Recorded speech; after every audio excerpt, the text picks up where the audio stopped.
رمضان كريم كريم كريم شهر عظيم عظيم عظيم بسم اللہ الرحمن الرحیم۔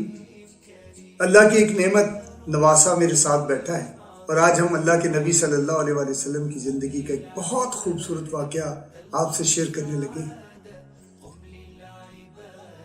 ایک دن اللہ کے نبی صلی اللہ علیہ وآلہ وسلم گھر سے نکلتے ہیں، اس حالت میں کہ کئی دن سے اللہ کے نبی صلی اللہ علیہ وآلہ وسلم نے کچھ نہیں کھایا۔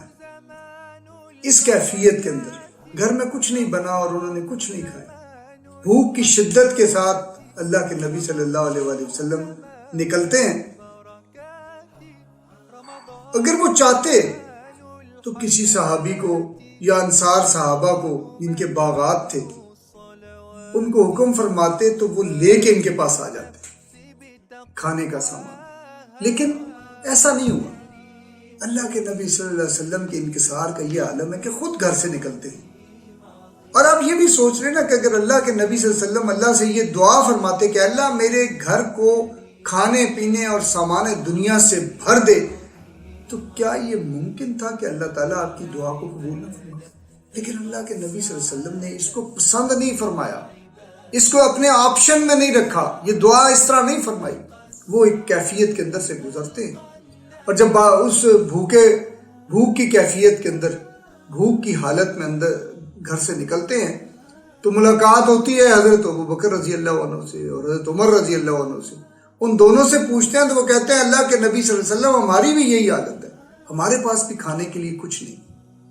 وہ کہتے ہیں پھر آئیں چلتے ہیں، اور پھر وہ ایک انصاری صحابی کے گھر کی طرف، جو ایک باغ کے اندر گھر تھا، اس کی طرف چلتے ہیں۔ تو وہ صحابی گھر میں نہیں ہے، لیکن ان کی اہلیہ محترمہ دیکھتی ہیں تو شاداں و فرحاں وہ اس کیفیت کے اندر ہوتی ہیں اور اپنی قسمت پر ناز کرتی ہیں کہ اللہ کے نبی صلی اللہ علیہ وسلم اپنے جلیل القدر صحابہ کے ساتھ وہ ہمارے گھر تشریف لائیں۔ اللہ کے نبی صلی اللہ علیہ وسلم پوچھتے ہیں کہ فلاں صحابی گھر میں ہیں؟ کہتی ہیں کہ ابھی وہ بس پانی لینے گئے ہیں، آتے ہی ہوں گے، آپ تشریف رکھیں۔ اتنی دیر میں گفتگو دوران ہی وہ صحابی بھی آ جاتے ہیں۔ اللہ کے نبی صلی اللہ علیہ وسلم ان کے اس میں بیٹھتے ہیں ان کے گھر، وہ بھی صحابی بڑے ہی خوش ہیں۔ یعنی آپ خود سوچیں نا، تصور کریں کہ اللہ کے نبی صلی اللہ علیہ وسلم گھر تشریف لائیں تو اس سے بڑی کون سی خوش قسمتی ہو سکتی ہے۔ صحابی خوش قسمتی پر ناز بھی کر رہے ہیں، اور جب انہیں پتہ چلتا ہے کہ اللہ کے نبی صلی اللہ علیہ وسلم اور آپ کے دونوں ساتھی بھوکے ہیں، کئی دن سے بھوکے ہیں، تو وہ جاتے ہیں اور اپنے ساتھی جو گھر کے باہر باغ ہے درخت پہ چڑھ جاتے ہیں، وہاں سے خوشہ اتار کے لاتے ہیں کھجوروں کا، اور اس میں کچھ کچی کھجوریں ہیں، کچھ تھوڑی سی پکی کھجوریں ہیں، کچھ اس سے بہتر اور کچھ بڑی پکی ہوئی کھجوریں اللہ کے نبی صلی اللہ علیہ وسلم کے سامنے رکھتے ہیں، اور حضرت ابوبکر اور حضرت عمر رضی اللہ عنہ کے سامنے۔ نبی صلی اللہ علیہ وسلم فرماتے ہیں کہ یہ اتنا کیوں لائے ہیں؟ کہتے ہیں میں نے سارے آپشن آپ کے سامنے رکھ دیے، آپ جو چاہیں کھائیں۔ اور جب اللہ کے نبی صلی اللہ علیہ وسلم کھانا شروع کرتے ہیں، آپ دیکھیں نا اللہ کے نبی صلی اللہ علیہ وسلم کی اپنے ساتھیوں کے ساتھ بے تکلفی کتنی کہ کوئی درمیان میں گیپ نہیں ہے۔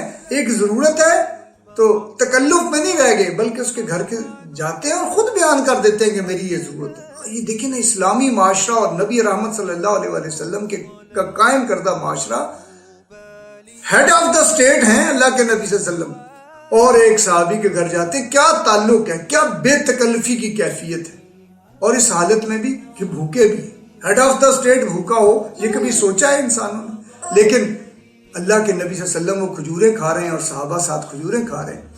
وہ صحابی اٹھتے ہیں، چھری ہاتھ میں لیتے ہیں، باہر کی طرف لپکتے ہیں۔ اللہ کے نبی صلی اللہ علیہ وسلم سمجھ جاتے ہیں کہ یہ کسی بکری کو ذبح کرنے جا رہے ہیں۔ فرماتے ہیں اے فلاں صحابی، آپ نے کوئی دودھ دینے والی بکری ذبح نہیں کرنی۔ اور پھر وہ صحابی بکری ذبح کرتے ہیں اور پکاتے ہیں، تیار کر کے سامنے رکھتے ہیں۔ اللہ کے نبی صلی اللہ علیہ وسلم اور حضرت ابوبکر اور حضرت عمر وہ بکری کے گوشت بھی کھاتے ہیں، اور اللہ کے نبی صلی اللہ علیہ وسلم اس موقع پر بھی فرماتے ہیں کہ یہ ہیں وہ نعمتیں جن کے بارے میں قیامت کے دن ہم سے سوال کیا جائے۔ سامعین محترم، یہاں بھی دیکھیں اس ایک واقعے کے اندر کتنی لرننگز اور کتنی سیکھنے کی چیزیں ہیں کہ یہ جو ہم اپنی نعمتوں کو کھانے پینے والی نعمتوں کو ایک ایک کھانے کا حساب لگائے نا، ہمارے ٹیبل بھرے ہوتے ہیں اور ہمیں شمار نہیں ہوتا کہ کتنی اللہ نے نعمتیں عطا کی ہیں۔